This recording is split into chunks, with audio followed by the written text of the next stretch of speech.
kayfabe was a way to show respect to the audience and respect your own business. It was a way to protect them.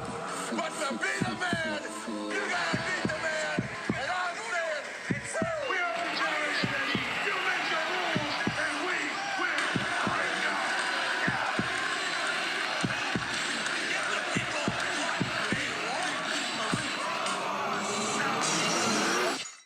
Ladies and gentlemen, heels and faces, casual wrestling fans, and all you smart marks, I am Mr. Richie Moon. And I'm Kayfabe AJ. And I'm Kayfabe Focus. And this is the Kayfabe Ave Livecast. The podcast. Or is it the Kayfabe Ave Podcast? Or is it the livecast that's the podcast? Only thing that really matters, as long as when you're leaving Suplex City, you go down Jabroni Drive, and then you will see it.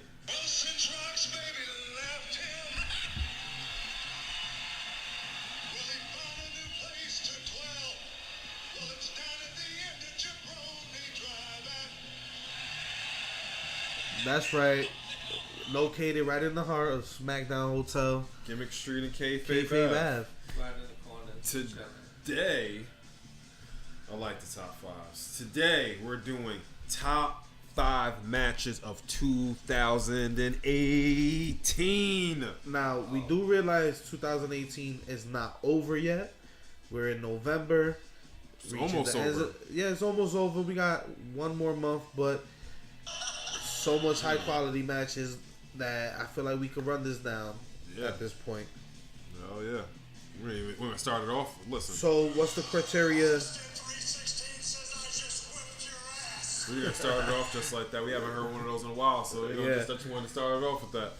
So the criteria for this top 5 is these matches have to have a good build. The match quality had to be there. What the impact was. Did it have impact? Did it elevate stars or a specific star in the match? And of course, we're gonna give it a little Austin meter individually. See what we rated it on a scale of 1 through 4 on the Austin scale. So I think we should all rate it. I think we should pass it around. The match that everybody chose. Yeah, you should rate it. So all right. Well, I guess I'm starting it off. I'm gonna start it off. Number 5. Number 5. And mine is from the Evolution pay-per-view. Mine is The Man. The Man. Everybody knows who I'm talking Everybody's about. favorite anti-hero heel face. Becky Lynch versus Charlotte Flair. We were there live for Becky versus Charlotte, and it was amazing. It was a great match. It was storytelling. The reason why I chose this match to kick it off because Becky Lynch was already super over, but this was the match that really just stamped it. Because we didn't know if WWE were gonna, they like to troll us, like shoving that she's a heel shit in our face. Yeah, we didn't know if they were gonna be like, okay, well, we gave you what you want for a little bit, but Charlotte's our golden girl. But the WWE, they listened to us. They had Becky retain, and everybody loved the match. By the way, WWE Evolution, to me, is hands down one of the best pay-per-views this year. Yeah. Yes. Being there live, we literally felt the electricity. I said it before on a previous podcast. Check out our Evolution pay-per-view episode. Yep. But I said it, I said it before. I've never felt electricity in an arena, and I've been to several events. A couple of events throughout the year, and I've never felt the electricity like I felt in that match. You can literally feel the ground shaking, the volume just rising, and it was an amazing event. Check that out if you haven't seen it. But it really was. Continue. So what else was great about the match? What do you think? How was it? It was a match that how impactful was it to you? It was the match that really stamped Becky. That really gave Becky okay, this is the champion. She's the defending champion. This is going to be the face of... She's not even just a face of SmackDown's women's division. She's now... I feel like she's really competing with Ronda as being the face of WWE, period. And this match stole the show. It was the first all-women's WWE pay-per-view, and it was the match of the night. So it's already historic for just the event that's going on. And the fact that it was the best match of the night when you think of Evolution, a lot of the times, I mean, yeah, you're gonna obviously all on pay-per-view, but you're gonna think of Becky Lynch versus Charlotte. Even though Ronda and Nikki Bella went on last, everybody know Charlotte versus Becky was the best match of the night. So that definitely stole the show. that's my number 5. It outshine Ronda Rousey, and Ronda's the golden goose on Raw right now. Golden goose to Vince in general. I'm gonna go ahead. That Becky, was Charlotte. Austin 316 says I just whipped your ass. it's a 4-star. That's a It's a 5-star. It's a 5-star. I gave It's it a 5-star. I gave it 5-star. Gave it an absolute perfect match. For the for the pure impact, for the build, for the aftermath. What was the build to for the people that don't know? I know all three of us in the room, we know what the build was towards Becky versus Charlotte, but for those who might be living under a rock, what was the build to the match? What was really good about this is a story that everybody, well, not everybody, that a lot of people can relate to. Becky Lynch has been working her ass off for the last 18 months. She's been scratching, she's been crawling, and in these last I would say 5 months, she's really been hitting a stride. She's really been just getting on a winning streak. Charlotte was injured, so Becky's been crawling, scratching to get back to the top. She finally gets her title spot, and 2 weeks before she comes and gets her championship match, Charlotte Flair comes out of nowhere from being injured and gets inserted into the championship match. Now, they're already best friends, but obviously, like anybody, I'd be pissed off. You trying to tell me you worked your ass off for something, and then somebody comes from out of nowhere from not working, and then automatically gets the same opportunity that you get, just off what? Their name or what they did in the past? Makes no sense. So then they get into the match, the SummerSlam match, Carmella versus Charlotte versus Becky, and a lot of people would say Charlotte literally stole the match from Becky.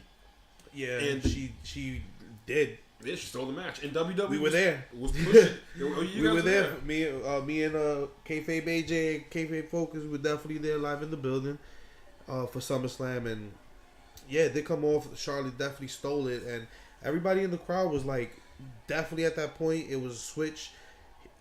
Charlotte was getting booed, Becky was getting cheered, But yeah, and but during this time, people were cheering the attack at the end of the night. Leading up to this match at SummerSlam, it was really Becky was getting this organic just roll of momentum. People were just really, really buying into Becky Lynch. And this was just like the catalyst. And WWE was trying to present her as the heel, but the people just love it. We call her Stone Cold Becky Lynch because that's what it really feels like. She really does feel like the Stone Cold Steve Austin. So this is all leading to Becky Lynch defeating Charlotte for the championship, and then they have a rematch at Evolution, the first all-women's pay-per-view, and it was the main event. It didn't main event, but it was the main event. It was the best match on the card. I gave it 5 stars. That match had a lot of significance, and when we talk about Evolution, you're going to be talking about Becky versus Charlotte. That's my top 5 so far for 2018. Kayfabe Focus, it's on you, my good man. All right, my top 5. Number 5 pick. Number 5. Number 5 for 2018 would be Johnny Gargano. Nice. Versus Andrade Cien Almas. for the NXT Tranquilo. title at NXT Takeover Philadelphia. The reason why I chose this match is because it was one of the. I feel like it was one of the greatest matches of this year. Because it started earlier in the year and it set off like a series of changing events that would eventually be the NXT landscape. And it would also be one of the first 5-star matches in the WWE since 2011. It's a big deal. Well, spoiler alert, that match was the one match out of when I was making my list that almost made the list but was cut. Yeah, To for me- me too. Like, literally, I have it right here in my notes. So, that match to me was like, here is Cien. This is Future star. like not just a future star, but he was finally here. He I wish he carried that momentum he had in NXT in his championship run, because after he beat Gargano, he was actually champion during that match. So he definitely was showing who he was and what to expect from him. Johnny brought the best out of him, and I definitely agreed. That almost made my top 5, but it almost did for me too. You know why? Of course, his momentum didn't carry from NXT to WWE. I mean, come on. All right. So how do you think it impacted the stars in that match, or just impacted NXT in general? I think it proved that CN was ready for the main roster, and that which eventually they made him drop the title and promoted him to the main roster, where he had great matches so far with AJ Styles. Yeah, he has been having a lot of great matches. That's kind of his character. That's his character with SmackDown. He has great matches with AJ Styles, Jeff Hardy, with everybody, so but he loses. So yeah, but have him go over once. I feel like this match definitely is what opened the eyes to make him get brought up to the main roster. So, do you remember any of the build to the match?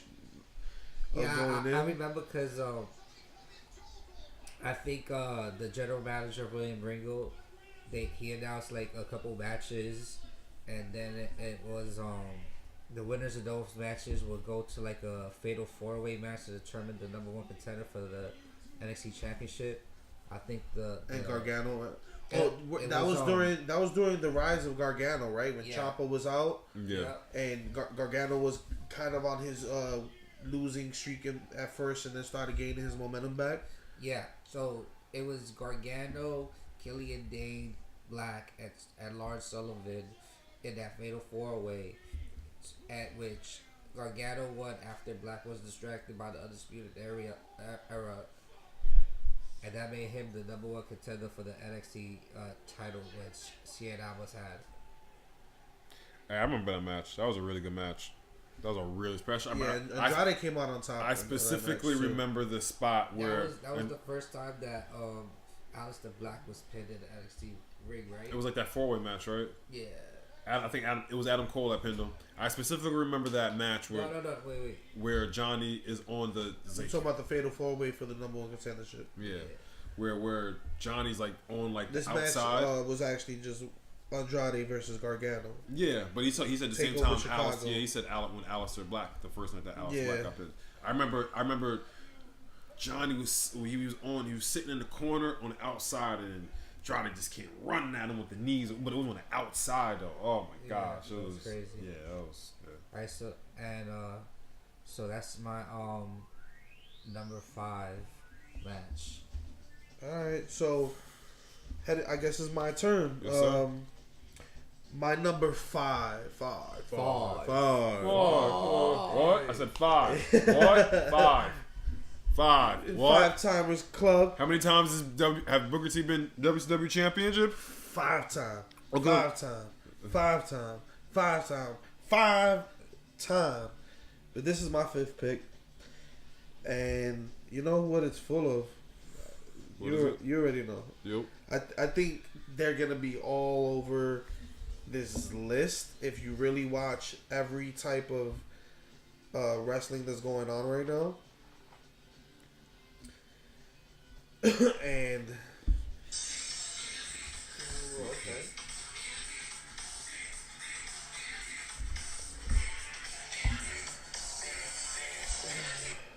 So we have the Young Bucks, Matt and Nick Jackson, versus the Golden Lovers. New Japan Pro Wrestling Strong Style Evolve, Sunday, March 25th, 2018. Okay. Now, this match, if you don't know who the Young Bucks are, good God, go back, watch this match. If you don't know who Kenny Omega is, the best belt machine, go back, watch this match. If you don't know who Kota Ibushi is, the second half of the Golden Lovers. Hold on. I want to just 1 second. I don't think a lot of people know that Kota Ibushi. You can argue if you know you can argue that Kota Ibushi is probably the best wrestler on the planet. Now, for the people who Straight are up. just straight on WWE, Kota Ibushi was actually in the first Cruiserweight Classic. Yep. And he chose not to sign with WWE. And then Zack Sabre Jr. signed. So we have the Young Bucks, the Elite versus the Golden Lovers, Kenny Omega.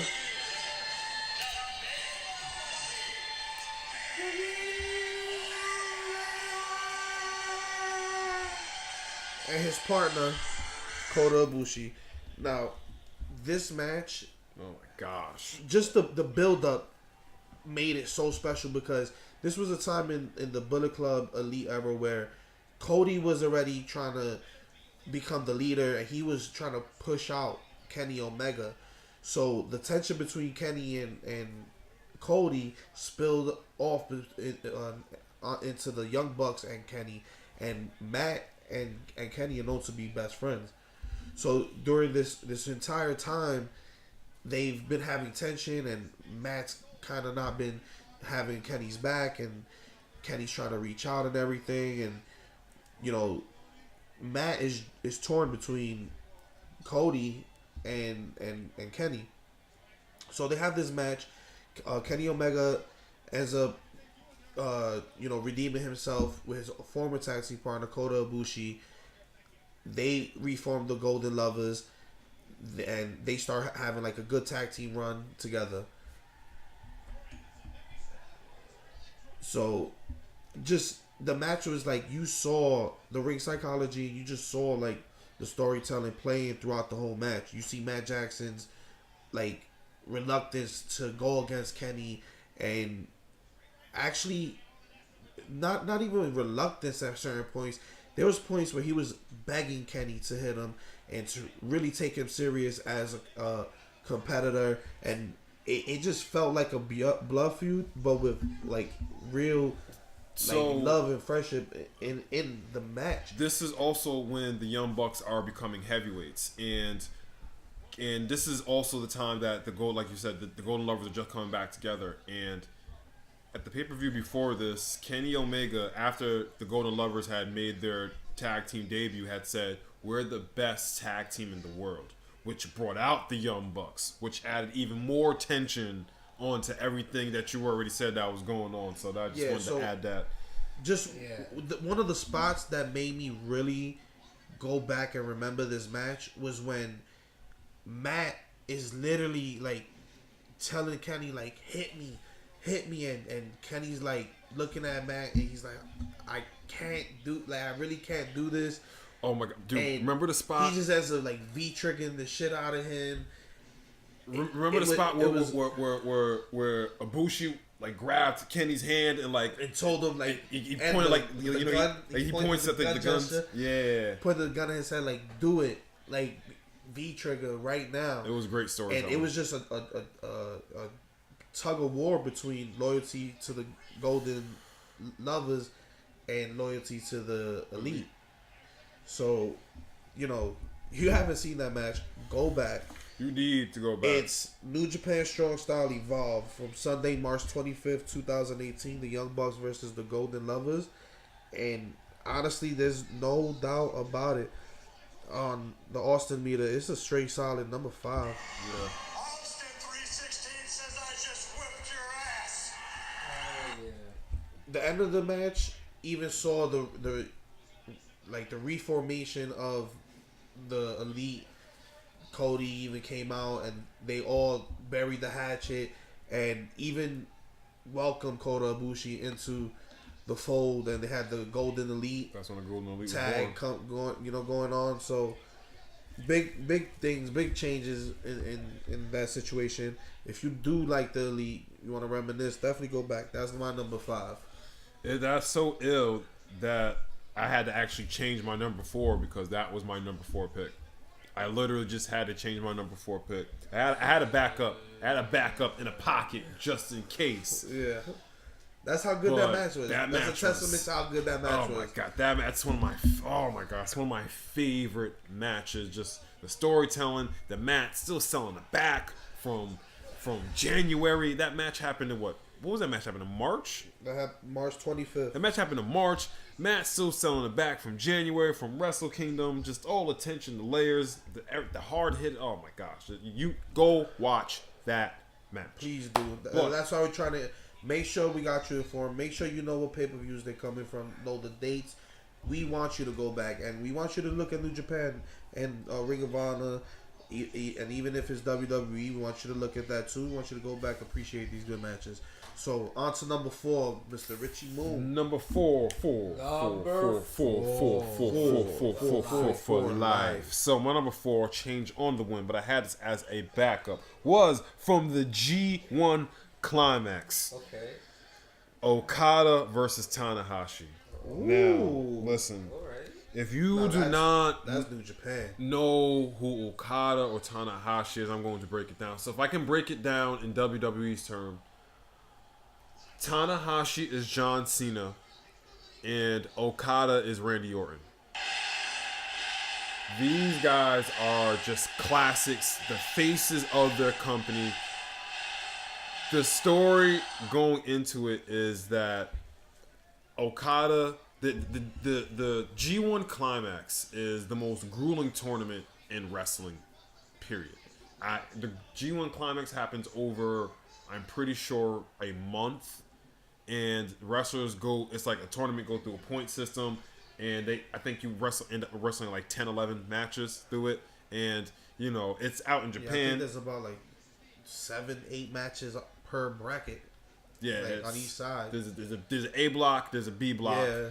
And so the story going into it was Okada had been champion. Okada had a historic run. Okada was champion for, I think, all his days added together, like over 700 days.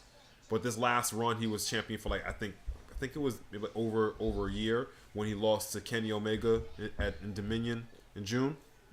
So the story going into it is that Okada just lost his title to Kenny Omega. So he was kind of in a slump, really, like, because this is the first time he's been without a championship. And seeing Okada without a championship was weird. 720 days as champion. 720 days. You know what I'm saying? Like, longest in the championship's history, Okada. Seeing Okada without the championship belt was like almost like it was part of his outfit. It's like weird. It's like not seeing John Cena at the height of his prime. Yeah, it's weird. It's weird. His title. It's weird. And Tanahashi, the ace, like I said, he's the John Cena of New Japan Pro Wrestling. So everybody thinks that Tanahashi's on his way out. They're not expecting him to win the G1. Tanahashi in the not the final, the quarterfinals to the G1, Tanahashi and Okada put on another classic. These guys have literally had like 5-star matches already. And this is just another installment of it. On August 10th, 2018, the G1 Climax. It was another classic match between Tanahashi and Okada. And the reason why I chose this match, because it's a testament to Tanahashi represents, I don't even want to say the night, he represents I don't want to say the cliche, but the fundamentals of wrestling. Of good guys, bad guys, of the ideology of a face. That's why him and Kenny Omega coming up is so interesting, because Kenny Omega represents the new style, the strong style evolved of wrestling, and Tanahashi represents the old school classical style. But that's my number 4, and Kayfabe Focus. It's on to you, my good sir. So my number 4 for life would have to be a North American Championship ladder match. Ooh, I was gonna put this one in there too. That was close. That was close on my list too. Baby. 3, Killian Dane, Lars Sullivan, Ricochet, and Velveteen Dream. That match was bonkers. When was that? That was on, I believe, in NXT TakeOver New Orleans. So that was like in April, early April, like April 7th. Oh, that was the WrestleMania. That was the WrestleMania edition of TakeOver. So yeah, TakeOver New Orleans. So go ahead. Let's. What's going on with that match? So leading up, the general manager William Regal, he announced NXT North American Championship. EC3 came out, and he was added to the match. And then later on, Regal announced that Adam Cole, Velveteen Dream. Wait, was this EC3's first match back as well? I'm pretty sure it was. I am pretty sure this was EC3's first match. And EC3's Ricochet. Was this Ricochet's first? No, I think. Was this first takeover? I don't think it was. I think this is everybody's first takeover. I'm pretty sure this is everybody's first takeover. I'm pretty sure this is like Ricochet's first takeover, EC3's first takeover. I'm pretty sure. Adam Cole for sure was there for a while. It was Killian Adam Dane, Cole. Yeah, not Adam Cole. Dane and those guys. But just Ricochet and EC3. I remember like they were just coming. Yeah, this was. Now at that point, EC3 was coming back off of being a heavy influence in Impact Wrestling. Yeah, he was like one of their last hopes. Actually, they built him up as a heavyweight champion, and if it wasn't for Impact, he probably would have even got a second look from WWE. And you know, this was a crazy match. It's crazy. I was definitely considering this match. So, what do you think was like the impact of this match? I think the impact of the match, coming out of this match. I remember this match so vividly. That it showed that the new school of NXT. I just remember Velveteen. Oh my god! With like, the elbow. Velveteen is somebody who really impresses me in the ring, and this was one of those matches that people were really rooting for a Velveteen win. Like, we can really say Velveteen is homegrown NXT. Like, yeah, he is. He is homegrown WWE. Like, I remember specifically them trying to knock Ricochet off the ladder and him like flipping and turning that like into like a flip dive or something like that. Just crazy spots in that match. Crazy. Yeah, definitely. So, what do you think the impact of this match was on NXT and just the general? Yeah, just like I was saying, it started the new era of NXT with Adam Cole, EC3, Velveteen Dream, Lars Sullivan, and Killian Dane. It basically elevated all of them by having a secondary title, which Adam Cole won.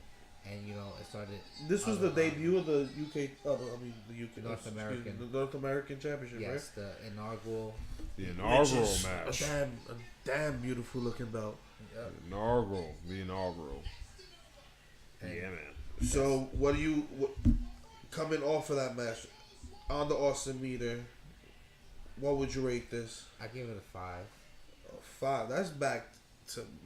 We giving you high quality matches, people. We're giving you very high quality. You're matches. listening and you're not going back and watching these matches. If you haven't seen these matches and you're not listening to us and going back, you're like doing an injustice to yourself. For $9.99.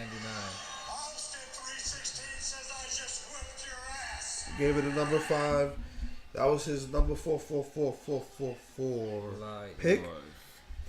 And I'm up next. So, what do you pick? 2 of the gentlemen that were actually in the last match we just spoke about. Mm-hmm. But they had their one-on-one match. There was Ricochet versus Adam Cole. Baby. Man. At NXT Brooklyn? This is TakeOver Brooklyn. August 8th, 2018.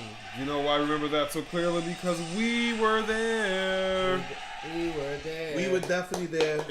We were in about section. We were opposite of the hard camera. We were direct opposite of the hard camera. Now the view was beyond amazing. If you go look on the Kayfabe Ev livecast, if you go look in the highlights, you get that Adam Cole. I recorded, and you will see how great our view was. Now, the highlight of this match to me, oh my gosh, was that super kick. Super good. Ricochet does a moonsault off the ropes. The timing. Mid-air. Ugh. Mid-air, Adam Cole super kicks his head off. Wow.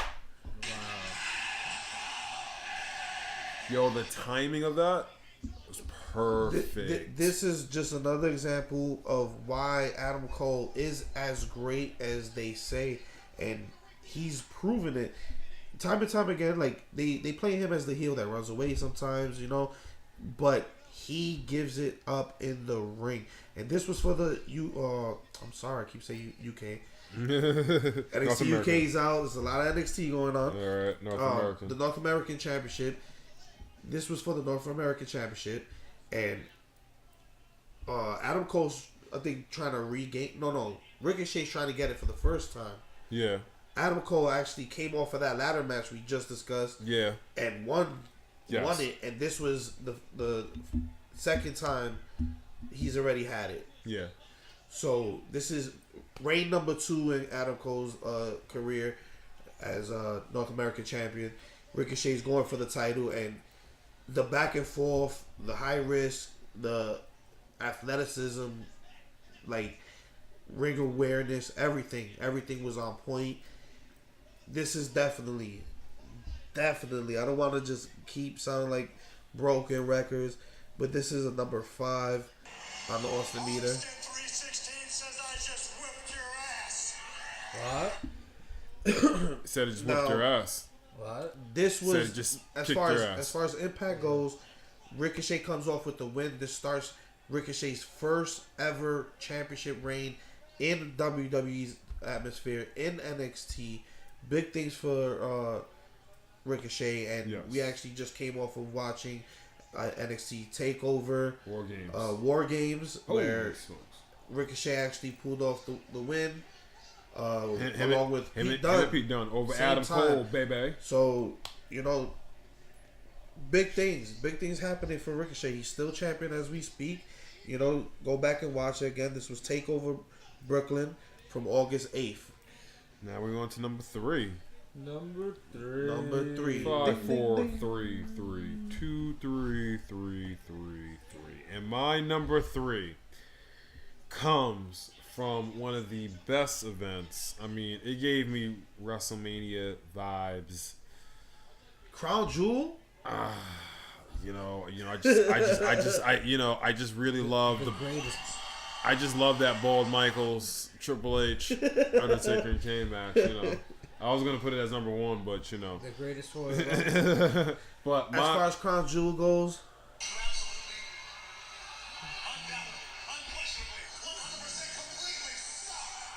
no match from Crown Jewel was good. This pay-per-view was so much fun. I brought a person that has only watched WWE, and we were at the bar, we were at Legends, and we were watching pay-per-view, and he said this is the best show I've ever seen. I'm talking about All In.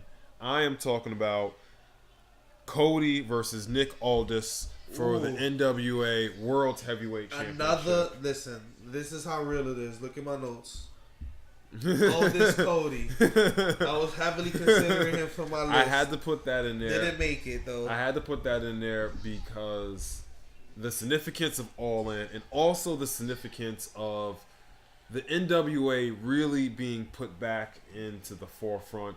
Nick Aldis, NWA Heavyweight Championship on the line. Yeah, the national treasure, Nick Aldis, Now, is on a tear. you said this was All In Chicago. Yeah. What date was All In? September 1st. September 1st. September 1st, sold out 10,000 seats. Instantly, in 29 minutes. 20 minutes. 30 something seconds. And it ended up fitting 11,000 people in there by the end of the event. Now, this resurrected the NWA as a company, as a brand. If you have not seen 10 Pounds of Gold, that is one of the... It's like WWE Chronicles. Compacted into like 10 to 15 minute intervals, and the way they built this Nick Aldis versus Cody match, it is beautiful. If you've been following our podcast, or is it the live cast, you definitely know we've highlighted All In. Yeah, and I definitely agree with you as far as the impact of this match. You gotta speak on just the impact of wrestling of All In, that All In and this match in general had. I think All In changed the psyche of wrestling. I think that's why All In made me say WWE is not the end all be all, because All In showed that guys can come together. Guys outside of the WWE universe can draw, and they can draw big money. Not just armories, not just gyms. No, they drew the Sears, and they sold it out in 29 minutes. Not only that, I wanna do like just a little asterisk on this conversation. Yeah. they didn't even charge a lot for their tickets. No. They didn't. They didn't even get close to WWE prices as far as tickets. And these guys sold out in 20, 30 minutes. If they were to charge as much as WWE, they would have definitely impacted even further. Yeah. I think that's where they need to go in all in too. If that's a thing that's going to happen. They could have took it straight to WWE. They could have had WWE numbers and WWE money that night. I think, but they did it for the fans. That was for the fans. All In 2 is going to be at a bigger arena. Football. They need a football stadium. I don't know if they should go for a football stadium. I think they should. I think they should go. I think they should go for like something like 20,000, because they went for 10,000, sold out that fast, ended up fitting 11,000. I think 20,000 is They could do Madison Square Garden. Yeah. Yeah, how many people does Madison Square Garden fit? Listen, first of all, they sold out. But they pretty much sold out the G1. They might not even be there. They shouldn't do Madison Square Garden because they wouldn't be able to make any money, because it costs a lot of money to rent that Madison Square Garden. It costs a lot of money. The G1 is finally coming to Madison Square Garden, and it's sold which out. is the home of WWE. Oh, we want to talk about crazy. Okay, so the G1 Supercard that's coming to Madison Square Garden in 2000 next year, like WrestleMania weekend, sold out Madison Square Garden. WWE hasn't sold out the Garden in years, even with the returning Undertaker and Ronda Rousey's first match. So put that in perspective for all the people like to say, oh, these indie guys and all that stuff. Those indie guys sold out Madison Square Garden, something that WWE hasn't done in years. Anyway, the impact of All In. Yeah. It was great. I mean, it was one of the funnest pay-per-views. I've been to 4 WrestleManias, and it gave me WrestleMania vibes. It was so much fun, and this match brought back the NWA single-handedly. Cody, being the NWA World Heavyweight Championship, put more eyes on the NWA than it's been in years. And Nick Aldis been going on a tear. Nick Aldis beat Kurt Angle, made Sting tap, beat AJ Styles, Colt Cabana. Like, he's beat like reputable people. He hasn't just been going around beating just indie dogs. He's been going around beating people that like actually that been putting in work. So that's my number 3. Nick Aldis, Cody, All In, September 1st.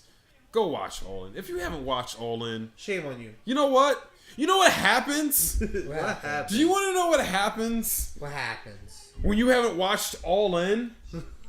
You've probably been brainwashed for the WWE. But it's okay. Because you come to Kayfabe livecast or as the podcast, and you know what happens? It's alright. Even though we're still encouraging, you know what happens? You still haven't watched All In, and we're telling you we're still going to encourage you. We're going to kick your ass, and we're going to laugh at you. We're going to pick you up, and we're still going to put you on the list. You just made the list. There you go. Well, that was a very passionate number 3. So on to focus. What's your number 3? My number 3 would have to be Will Ospreay versus Marty Scurll for the Junior Heavyweight Championship. Thinking about this too. At the New Japan Pro Wrestling Sakura Genesis. Oh, the one at Genesis. Yes. That I feel like Sleeper. Was that the tournament one? Was that the tournament for the IWGP no, Junior Heavyweight? It wasn't a tournament. Okay. He just had a title shot against him, and like it was crazy because during the match, Ospreay was legitimately injured because his foot hit the rope, attempting like to do like a Spanish fly off the apron and shit. I remember that. Oh, he lay on his head. Yeah, and then he landed on his head and started bleeding and shit. Oh, so it was like his face was full of blood, but it was crazy because it was still a crazy ass match with a whole bunch of different moves and such. I remember that match. That match had some crazy spots. That Will Ospreay, I love Will Ospreay versus Marty Scurll matches, but Marty Scurll always wins. Marty got Will Ospreay's number. He trying to be informative here. If you don't know who the hell Will Ospreay is, you're missing like a human. The aerial assassin? You don't know who the aerial assassin is? Like a human cannonball. Like this man flies. So you might know who Marty Scurll is if you're in the crowd and you're doing a chant and you're going woo woo. That woo woo comes from Marty Scurll. Yeah. So if you watch.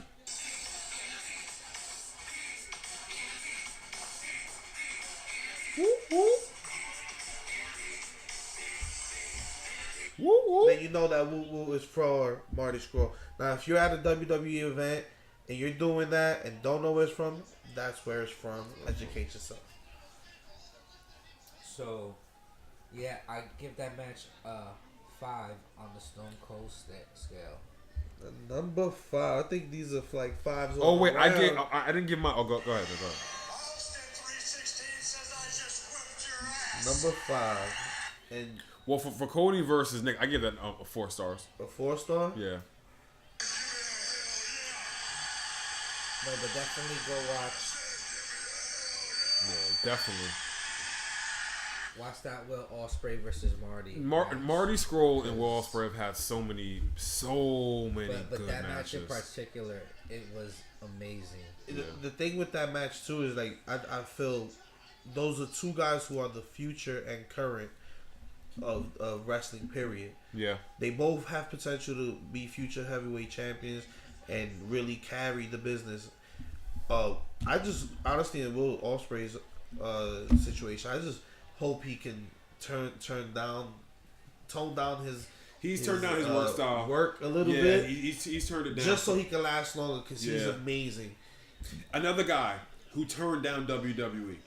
Ospreay, because Yeah. Ospreay knows he's gonna get put into the cruiserweight division, and he's gonna get put in a box. That and he just people. He's gonna get categorized lightweight, aerial guy. Hey guys, you want to hear a scary story real quick? You want to hear a real scary story just real quick? Huh? Real quick? What's that? Huh? What's that? Just real quick? Huh? 350 days Huh? on the road. Huh? Huh? Like Christmas? Huh? You like Christmas? Huh? AJ, you like Christmas? How about you, I folks? like Like Christmas? Huh? Fuck Christmas, all right? Because you're not gonna see Christmas. You know where you're gonna be at? You're gonna be on a plane. All right? That's where you're gonna be. You're gonna be on a plane. All right? All right. What's up about the scary stories a little bit later? Get back to this list. That's his list. I'm gonna have nightmares tonight. 'cause of Damn right you should. All right, Should. so Will Ospreay. Sleep tight, focus. Remind Sleep us really again. tight. Ospreay versus Marty Scurll for what event? What and that. Sakura Genesis. what day was that? Damn. I forgot. I think it was. They can look up Sakura Genesis 2018. April 1st. April 1st. Yes, Jokes on you. Because it's April 1st. That was an April Fool's joke. you get it? Did you get it? So how do you think that impacted Ospreay, or how did it impact Marty Scurll? Well, Where they go from there? It impacted Ospreay in a real negative way because obviously he hit his head from doing that Spanish fly. Was he? But he wasn't sidelined off of that. He wasn't really sidelined. He's injured currently, but That was WrestleMania weekend. was it? Yeah. Wasn't that WrestleMania weekend? Nah, it was the weekend before. The weekend before? Yeah, WrestleMania. Yeah, you're right. WrestleMania. That was April 1st. Yeah, you're right. Yeah. So. Because he wrestled that WrestleMania weekend. I remember like that injury. Yeah. Talk about that. It was crazy. He was just bleeding profusely and shit. So you gave it a number 5. Yeah, Right. and it showed that Marty and Will Ospreay could make a great 5-star match. All right, so Thumbs up. Thumbs up for podcast listeners. I guess it's up to me to tell you what my number 3 is. Number 3. Three. And number 3 features.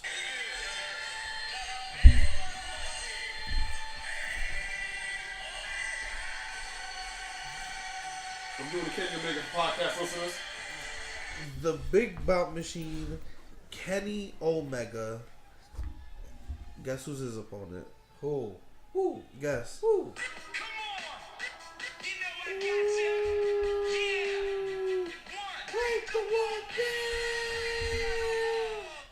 Now, this is the first time ever that these two guys face off in a match. This is at Wrestle Kingdom 12, January 4, 2018. This is the WrestleMania of New Japan Pro Wrestling.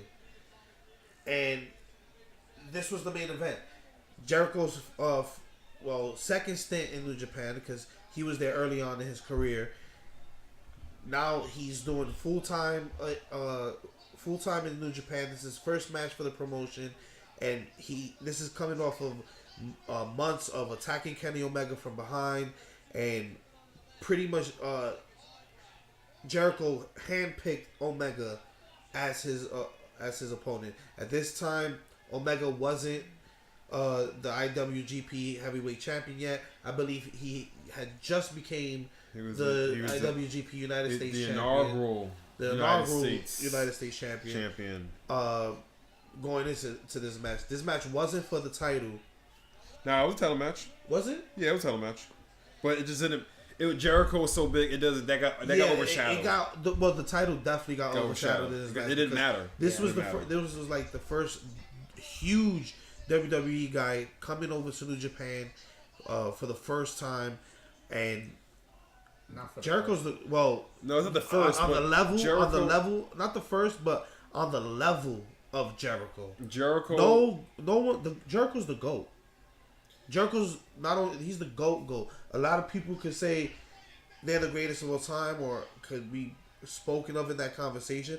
But Jericho is the greatest. To me, this is when the GOAT status for Jericho started. Like, he always been put. Like, I feel like Jericho was always. You can kind of put him in that conversation, but I feel like when he did the Alpha versus Omega and every single thing that he has done, Jericho is just running on GOAT status. I mean, just everything that he's done. As far as impact, he's elevated everyone he's fought in New Japan. Elevated Omega to a point even beyond what we thought he could be, because he had already come off this rivalry with Okada. He hadn't won his match against Okada yet, but coming off of 1 hour matches, 7-star ratings from Meltzer, just who was next after Okada? It was Jericho, and after that, he raised Naito's profile, and just a few weeks ago, he raised Evil's profile. Yeah. Claims himself. This is his this is Evil's first ever classic match. I don't think it's Evil's first ever classic match, but this is. I don't think this is Evil's first ever classic match, but this is his biggest match, definitely ever of his career. Jericho is the GOAT. Jericho had the Alpha Club versus the Elite. Okay. The last time they. First classic match that Evil has ever had, and that's just number 257 for me. That's 257. Just 257. In Jericho's eyes, he has 257 classic matches, and he's been giving people, their greatest matches, their classic matches in New Japan. So, as far as the content of this match, crazy back and forth. Like, we thought Jericho had it a few times. Cold breakers. We saw lion tamers. We saw V-triggers. One-winged angels. Like, just go back. We even had a table spot. And let's just say, ladies and gentlemen, the tables in New Japan are about 100 times thicker than a WWE table. Go check that for yourself. That match was great. I'd give this one a number 4. Just off the strength, I felt like it was a first ever bout, and they could have had I think if they do the next matchup 1 versus 1, they'll already have gelled. I think so. That's why I didn't give it number 5, but number 4.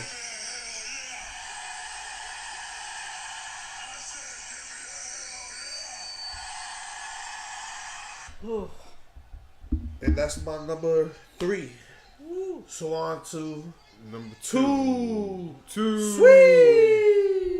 So we're going to continue the conversation because my number 2 match is the Alpha versus Omega, January 4th, Wrestle Kingdom 12. Oh, the same match. Now, we have the same match on the same number. It's interesting. Now, this is my number 2. Oh, right. It's interesting because it's just funny how fast time flies. We just got done with Power Struggle, and Power Struggle was the show that Chris Jericho, the lights went out. Kenny Omega just finished his match. The lights go out, and on a Titantron, Chris Jericho pops out, and he gets on cutting a promo. Says, a lot of people said they were the best. Edge said he was the best. Shawn Michaels said he was the best. CM Punk said he's the best. Where are those guys now? Huh? Where are they at? They're nowhere. You know who's here? Chris, me, the GOAT, Jericho's still here. He put a picture of Kenny Omega and he ripped it up. So I'm coming after you. Lights go up. Boom, Chris Jericho's there. Attacks him. Busts Kenny Omega up. It's the first time Kenny Omega's ever bled. This is the first. I mean, Kenny Omega's been in hardcore matches, but this is the first time anybody's really brought it to Kenny Omega like this. Yeah, the promo work. I didn't even get really into that when I was just talking at number 3 for me, and number 2 for Rich. The promo work. This wasn't WWE Jericho. I'm funny. This is just coming off the. This was like list a Jericho. big attitude. Like, respect me. I'm the greatest. Like, a lot of people. This was the Jericho coming out of the. You just made the list, and it was funny, but this was a complete change. This is Alpha. You have to understand. Alpha Jericho is a whole other Jericho. Cursing, spit at you. Might punch you in the face. Like, this is Jericho on 100. This is a heel. This is your heel's heel. This is who your favorite heel goes to talk to his favorite heel, and his favorite heel goes to talk to Jericho. That's what happens. So, the impact to me personally, it was almost my number 1 because this was when I seen Jericho. When I seen Jericho go over to New Japan and wrestle, I was just like, I have to watch this. This is my first Wrestle Kingdom.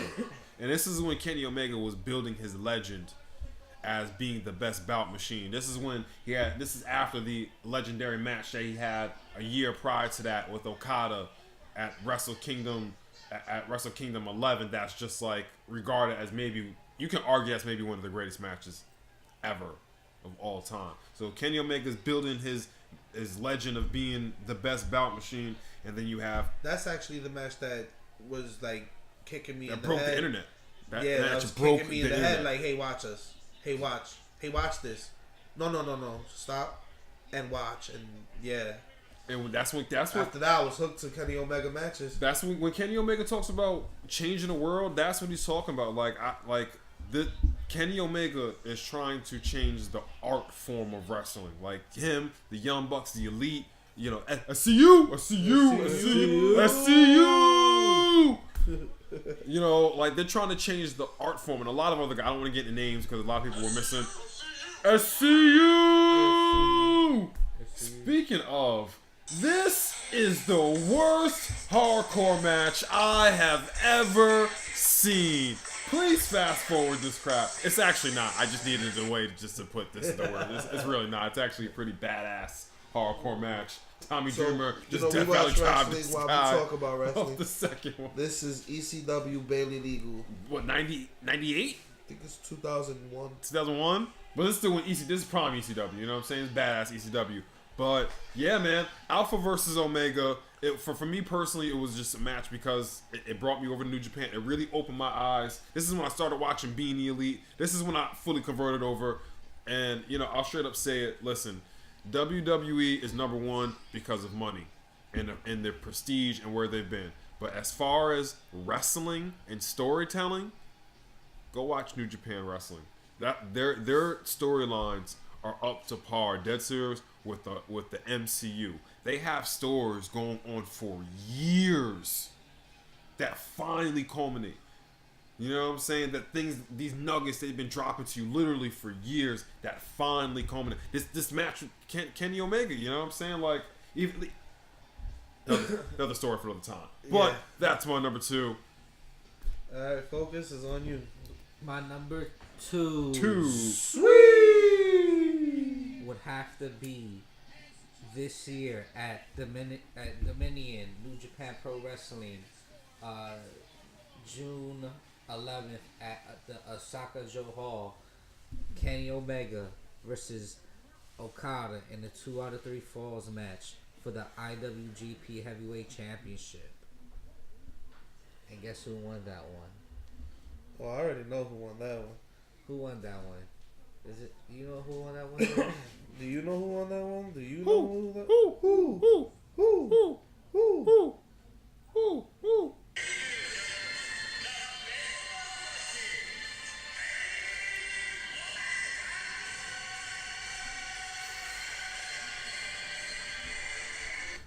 That's right. The best bout machine, Kenny Omega, went all the way and won the 2 out of 3 falls match to win his first ring of the IWGP Heavyweight Championship. I don't think you're putting enough emphasis and enough passion into this matchup because, spoiler alert, that's my number 1 pick. So since we're talking about it, that's my number 1 too. That's why I kind of So this is Focus's number 2 pick. This is Rich and myself's number 1 pick. That's how big this match was. This was match number 3 of Okada versus Omega. This was Omega's final stamp. He is the king of pro wrestling. He is the IWGP Heavyweight Champion finally, and the first person to dethrone Okada after 720. It was the 4th match. Well, the 4th match between them. This rivalry was damn near nonstop. Yo. But Omega was chasing Okada and chasing that championship. This was the best match of 2018, hands down. I'm curious as to know what your number 1 is. Yeah. We'll get back to that, and as well as we'll reveal our number 2 picks. Yeah. But wow, I would like to see it. Yeah. At this. Quote me. Okada versus Omega. Those series of matches I will put up against any match of any generation of any time period. Debate me. At me, Okada versus Omega, the best wrestling match of all time. Period. Debate me. At me. Let's talk about it. At Kayfabe live cast on IG. At Kayfabe AJ storyline on IG. We're not even going to talk about the storyline. Let's talk about. We don't even want to talk about the storyline. This storyline been going on for like 2.5 years. With Kenny Omega finally winning the IWGP, this isn't something that haphazardly happens. They don't just do title. You don't win a title on a whim in New Japan. If anything is gonna introduce you to New Japan and keep you hooked, this storyline definitely showed me the best of what New Japan can do with the way they book their stuff. They book their matches and they book their pay-per-views in a way where everything matters in the long run. Everything is tournament style. People earn their way legitimately through these ranks. It's not just random chaos, throwing stuff at the wall, or just certain stars always in the same spot. It's a giant rotating. But when they do have somebody, like when Okada was in this title run, there was not a time you did not believe that this guy's not the champion. When Okada was the champion, Okada was their champions are strong. They build their champions strong. They never feel like they're the number 2 to anybody. Their champions always main event because they're the champions. You know what I'm saying? It's all right. So I go after Focus. My number 2 pick, sweet, is Ciampa versus Gargano. Ooh. Takeover Chicago, June 16, 2018. Ooh. Now, this match was. This match happened on my birthday. This match was beyond amazing. Yeah. This rivalry has already been going on for almost a year plus, with them being a tag team, with Ciampa getting injured, Johnny going on his own, Ciampa coming back, not really liking that, attacking Gargano all through his injury, and finally coming back. Great series of matches. Johnny was, coming out on the top of most of them, and this was when Ciampa finally came out on top and solidified his heel run. I believe, no, it wasn't for the title at that point, but this was what jump started Ciampa into being the super nuclear heel, probably the best heel in the business today. At this time, he had no entrance music.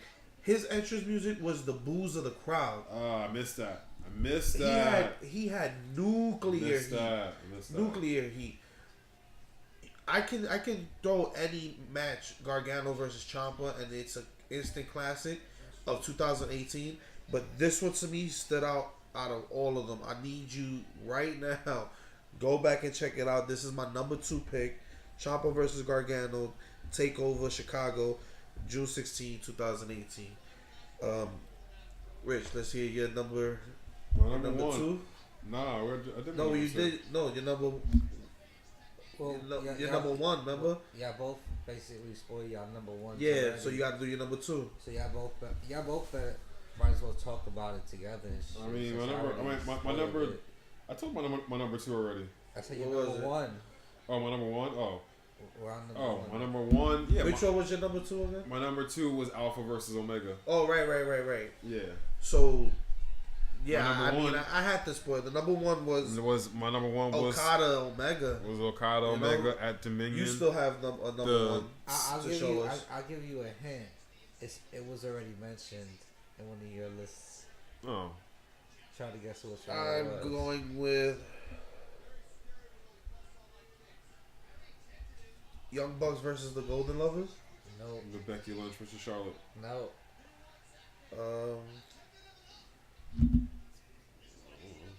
That's maybe Alpha versus Omega. I think it's Wrestle King. Yeah, Alpha versus Omega, number 1. Exactly. That's my number 1. Yeah. After 20 years of being away from the promotion, Chris Jericho, the Alpha, the GOAT, comes back to New Japan Pro Wrestling and challenges Kenny Omega for the IWGP United States Championship at January 4th, 2008, starting the 18. whole year.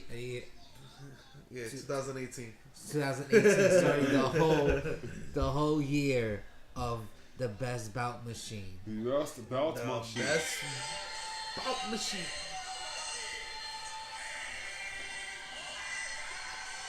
Yo, man, this is That match basically set the tone for the whole year. It did. It did set the tone for the whole year. It definitely That's did. why it's number 1 in my list. That was honestly, I was struggling with whether, honestly, I said, if you look at my notes, I put Omega and Okada as number 1, but in my notes, it actually says Alpha versus Omega. If you look at it. Yeah. That's because that match had the most, or for me as a fan, had the most impact. No, it brought so many people who were just WWE heads into the fold of New Japan. Yeah. Brought them over to the Bullet Club. You know, Bullet Club became a sensation after that. Yeah, they were already big. They were already big, but they became a sensation after that. So, you know, that's our top 5s. That's when I joined the Bullet Club Nation. That's when I became part of the elite. That's when I started going, SCU! But that was our top 5s. Tell us what you thought about it. Give us your own top 5 best matches of the year. And like I said, we encourage you, whether you like New Japan, whether you like Ring of Honor, or whether you like WWE or Impact, definitely check out these matches. All of them worth your time. Honorable mentions: Ronda Rousey.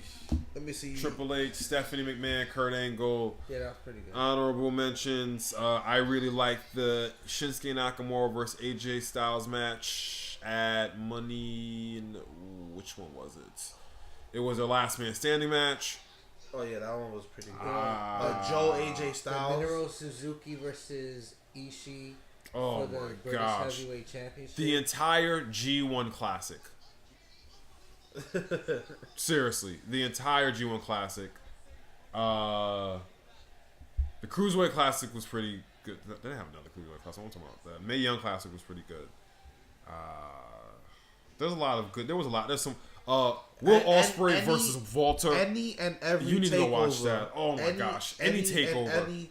Every single takeover, especially Mustache Mountain versus Undisputed Era. Oh my gosh! When we were there, when we were there for, what a match! But we could go on all day with all these matches. Yeah, we definitely could. Walter versus Will Ospreay. You go watch that. Go watch that match. You were talking about David versus Live, but yeah, we could go on all day. about this match: New Japan, Ring of Honor, WWE, NXT, NXT UK, 205 Live, Buddy Murphy versus Mustafa Ali. And if you didn't already know, good God, both of those matches were number 5s. On the Austin Listen. Amazing matches. Alpha versus one Omega. time I'm only doing this. One Omega time versus Okada. I'm only going to do this one time. That's it. Listen, I'm going to go ahead with Meltzer. 7 stars. That's it. 7 stars. 7 stars. For He Kenny. broke For the Kenny. Austin meter. We don't even have a 6 We star. don't have a 6 star or a 7 star. We don't even have a 6 star. I said we don't have a 6 star. You hear that? What? I said we don't have a 7 star. What? Nothing that goes above that. What? Nothing bigger than that. What? Higher than that. What? That goes better than that. What? The best. What? Fantastic. What? Spectacular. What? Phenomenal. What? Excellent. What? Excelsior. You get the point. What I'm saying is, that's the bottom line, because Kayfabe said so. Kenny, take us home. Goodbye.